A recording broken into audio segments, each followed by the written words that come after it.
தைப்பூசத்தன்னைக்கு சமயபுரம் மாரியம்மனை பார்க்கும்போது கொஞ்சம் எக்ஸ்ட்ராவே ரொம்ப சந்தோஷமா இருக்க மாதிரி இருந்தது. அப்புறம்தான் நினப்பு வந்துச்சு, தைப்பூசம் அப்படின்னாலே முருகருக்கு மட்டும் இல்லை, நம்மளுடைய அம்பாளுக்கும் சமயபுரம் மாரியம்மனுக்கும் ரொம்ப சந்தோஷமான நாள்னு.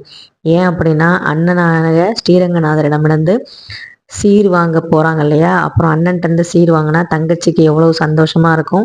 அந்த காட்சியை தான் நீங்கள் பார்த்துட்ருக்கீங்க. இதை காண கண் கோடி வேண்டும். அம்பாளுடைய முகத்தை பாருங்கள், எவ்வளவு சிரிப்பு, எவ்வளவு சந்தோஷம் அப்படின்னு. என்னதான் உலகத்துக்கே படியளக்கிற தாயாக இருந்தாலும் அவங்க அண்ணனுக்கு அவங்க தங்கச்சி தானே, அப்போ எவ்வளவு சந்தோஷமாக போய் சீர் வாங்குவாங்க. இது திருச்சி மக்களுக்கெல்லாம் பார்த்திங்கன்னா ரொம்ப நல்லாவே தெரிஞ்சிருக்கும். இதை பற்றி வேறு டிஸ்ட்ரிக்டில் இருக்கிறவங்க யாரெல்லாம் இதை பற்றி தெரிஞ்சிருக்கீங்க அப்படின்னு கமெண்ட்டில் சொல்லுங்கள். தைப்பூசத்தன்னைக்கு சமயபுரம் மாரியம்மன் ஸ்ரீரங்கர் அவருடைய அண்ணன்கிட்ட போய் சீர் வாங்கிறதுக்காக பல்லக்கில் அழகாக ரெடியாகி போயிட்டாங்க. கொள்ளிடத்தில் பார்த்தீங்கன்னா அங்கே அவங்களுக்கு சீர் வரிசையாக மஞ்சள் குங்குமம் எல்லாமே கொடுப்பாங்க. மாலை புடவை எல்லாமே சீராக கிடைக்கும். ஸ்ரீரங்கநாதர் வடக்கு வாசல் வழியாக வருவார் தங்கச்சியை பார்க்கறதுக்காக.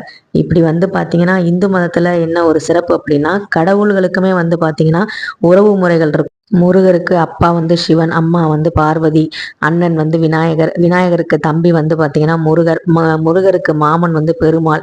இந்த மாதிரி நிறைய பார்த்தீங்கன்னா உறவு முறைகளோடு இருக்கிற போது ரொம்ப சந்தோஷமா இருக்கும்.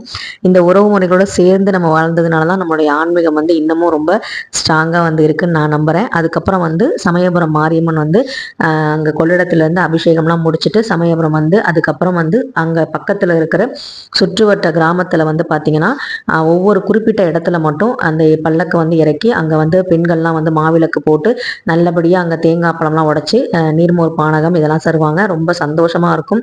இதை பார்க்கும்போது பார்த்தீங்கன்னா அவ்வளோ ஒரு காலம் அடக்கி அம்பாள் ஒரு மடியில் பார்த்தீங்கன்னா கையை வச்சு அதில் தங்க காப்பு, அப்புறம் கருகமணி இதெல்லாம் போட்டு பவள மாலை இதெல்லாம் போட்டு ரொம்ப சந்தோஷமாக இருக்க மாதிரி இருந்து. இப்படி ஒரு சந்தோஷமாக இருக்கிற நேரத்தில் அம்பாள்கிட்ட போய் நம்ம என்ன வேண்டுனாலும் அது கண்டிப்பாக கிடைக்கும். ஏன்னா அவங்களே சந்தோஷத்தில் இருக்காங்க. நம்மளே பார்த்தீங்கன்னா சந்தோஷத்தில் ஏதோ ஒரு வாக்கு கொடுத்தோம் அப்படின்னா டக்குன்னு வச்சுக்கோ, இந்தா புரி, இன்னும் நிறைய வச்சுக்கோ அப்படிங்கிற மாதிரி கொடுப்போம் இல்லையா? அப்போ சராசரி மனுஷங்க நம்மளே அப்படி இருக்கும்போது கடவுள் இவ்வளோ சந்தோஷமா இருக்கும்போது எப்படி இருப்பாங்க நீங்களே பாருங்க. அதுவும் அம்பாள் தாய் எப்படி இருப்பா அது சொல்ல வார்த்தையே இல்லை. எனக்கு பூவும் அந்த மாவிளக்கும் பிரசாதமாக கிடைச்சிது. அப்புறம் நீர்மோர் பானகம் கொடுத்தாங்க. அம்பாளுக்கு திருஷ்டி பற்றக்கூடாதுன்னு கன்னத்தில் அழகாக ஒரு திருஷ்டி போட்டு, இதுதான் அம்பாளுடைய சந்தோஷத்துக்கு காரணமா அப்படின்னு இருந்தது. உங்களுக்கு எப்படி இருந்தது அப்படின்னு சொல்லி கமெண்ட்ல சொல்லுங்கள். இந்த வீடியோ பார்க்கும்போது எனக்கு ரொம்ப மனசுக்கு நிறைவாக இருக்குது. உங்களுக்கும் இருந்தால் கண்டிப்பாக லைக் பண்ணுங்கள். நன்றி.